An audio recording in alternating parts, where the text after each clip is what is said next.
जब ये सिस्टर पहली बार प्रेग्नेंट हुए तो बेटी हुई और वो मर गई। दोबारा जब बेटा हुआ, जन्म के कुछ समय बाद ही डेथ हो गई थी। जब ये सिस्टर तीसरी बार प्रेग्नेंट हुई, तीसरा बच्चा भी दुष्ट आत्मा ने खत्म कर दिया। चौथी बार फिर प्रेग्नेंट हुई, चौथा बच्चा भी इनका ऐसे ही खत्म हो गया। उन पर भी नेगेटिविटी का ऐसा प्रभाव था, बहुत ज्यादा शराब पीते थे, तो दिन रात खाना छोड़ दिया और सिर्फ शराब का ही सेवन करते रहे। इनको ब्लड की लगातार उल्टियां आने लगी, छाती में बहुत सारी इन्फेक्शन है, इनके ब्लड में इन्फेक्शन बढ़ गई। अपोस्टल जी, ये सिस्टर का नाम विभा है और साथ में इनके हस्बैंड हैं बालेश्वर। ये छपरा जिला बिहार के रहने वाले हैं। अपोस्टल जी 2019 में इनकी शादी हुई। शादी के बाद तो सब कुछ ठीक था, लेकिन बताते कि 1 साल बाद ही ऐसे दुष्टात्मा का प्रभाव इनकी पत्नी पर बहुत ज़्यादा आ गया, जिसके कारण इनकी पत्नी पर दुष्टात्मा जब प्रभाव डालता था, बहुत चिल्लाती थी, बहुत ज़्यादा गुस्सा करती थी अपोस्टल जी ये।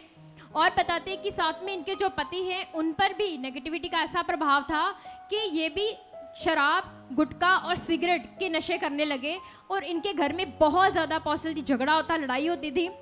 जब ये सिस्टर पहली बार प्रेग्नेंट हुए तो अपोस्टल जी इनके बेटी हुई, लेकिन जैसे ही बेटी 1.5 साल की हुई, अचानक से वो बीमार हुई और वो मर गई। उसके बाद अपोस्टल जी उसके बाद फिर इनके दोबारा जब बेटा हुआ तो बताते हैं कि उसकी भी ऐसे ही जन्म के कुछ समय बाद ही डेथ हो गई थी। तो बताते हैं कि इनके घर में लड़ाई झगड़ा तनाव जाता नहीं था, घर में इनके पति के नशे बढ़ते जा रहे थे और कलेश भी बहुत ज़्यादा बढ़ती जा रही थी। फिर बताते हैं जब ये सिस्टर तीसरी बार प्रेग्नेंट हुई तब बताते हैं कि कुछ महीने बाद फिर से मिसकैरेज हो गया, यानी तीसरा बच्चा भी दुष्टात्मा ने ख़त्म कर दिया। फिर उसके बाद बताते हैं कि ऐसे ही एक और बार सिस्टर जब चौथी बार फिर प्रेग्नेंट हुई तब उसके बाद फिर इनका मिसकैरेज हो गया, फिर चौथा बच्चा भी इनका ऐसे ही ख़त्म हो गया।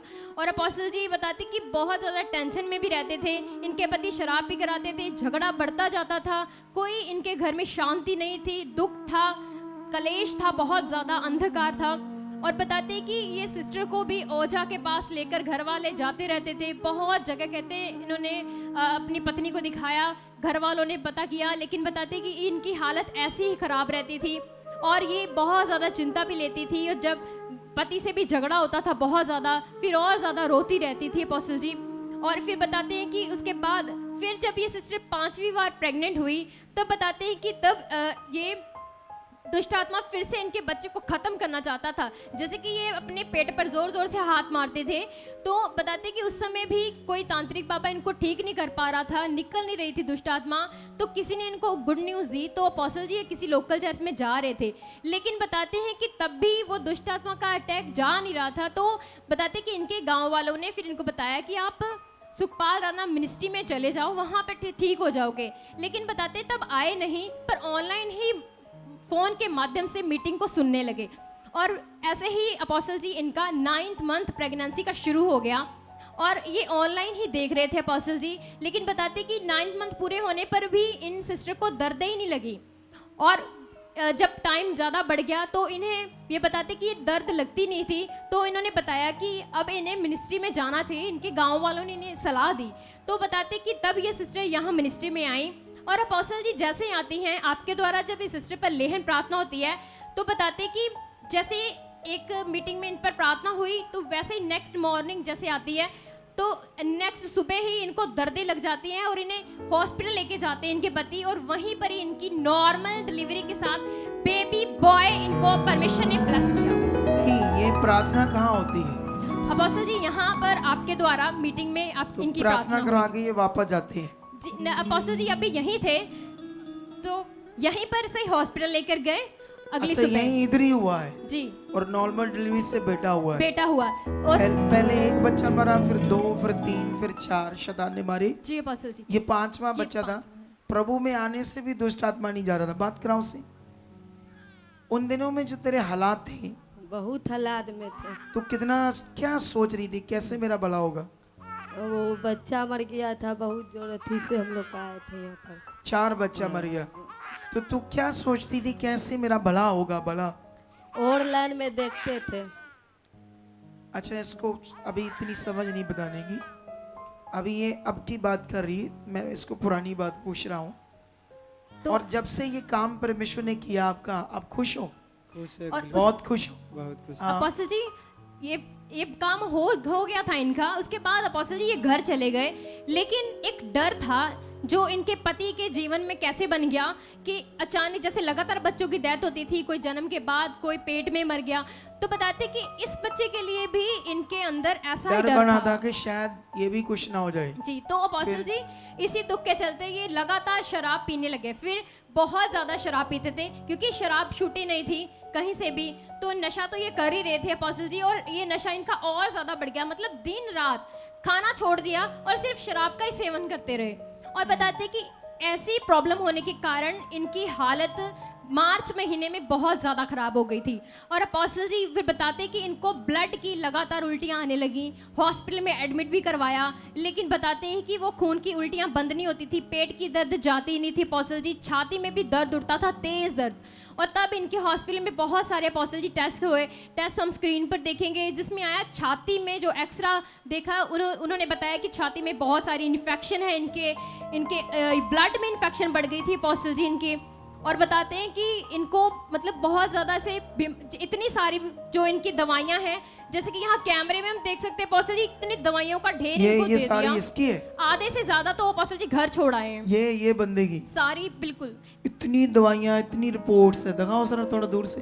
हाँ, इतनी थी, इतना इसकी छाती खराब होगी, इतनी दवाइयाँ ये बंदा ले रहा था। जी अपोस्टल जी। फिर और अपोस्टल जी बताते हैं कि घर में कोई कमाने वाला ज़्यादा नहीं था, लेकिन फिर भी 5-5 हज़ार की भी दवाइयाँ 2-2 दिन की आती थी, इतना ज़्यादा इन पर कर्ज भी हो इतनी रहा था। महंगी दवाई।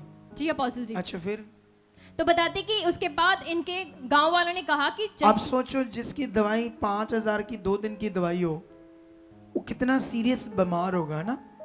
सोचो आप कितनी ज्यादा उसके अंदर बीमारी होगी।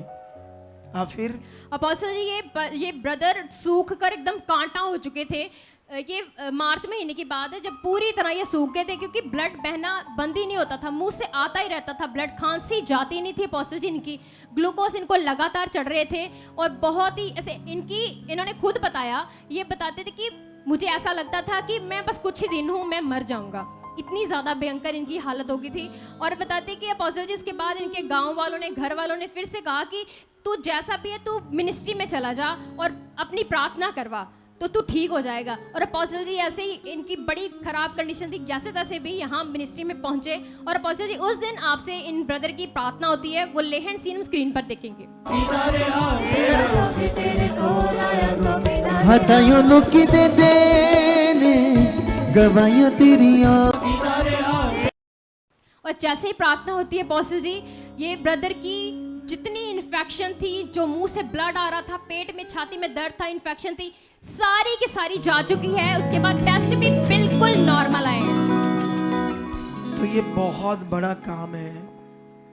डेथ स्पिरिट बच्चे मार रहा था, परमेश्वर ने अपनी पावर जब इन्होंने उसे समझा तो वो पावर ने काम किया, बच्चे बचा, बंदा इतना बुरी हालत थी उससे बाहर आया है।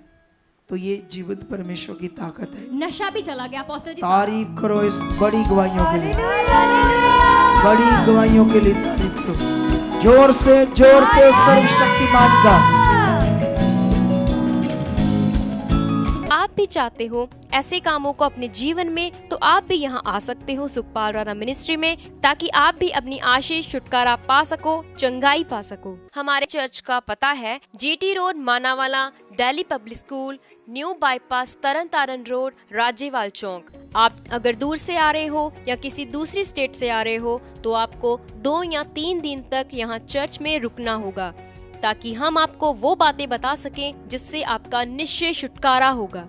ये हमारे हेल्पलाइन नंबर्स हैं, आप इन नंबर्स पर कांटेक्ट करके यहाँ चर्च में आ सकते हो, प्रार्थना करवा सकते हो। God bless.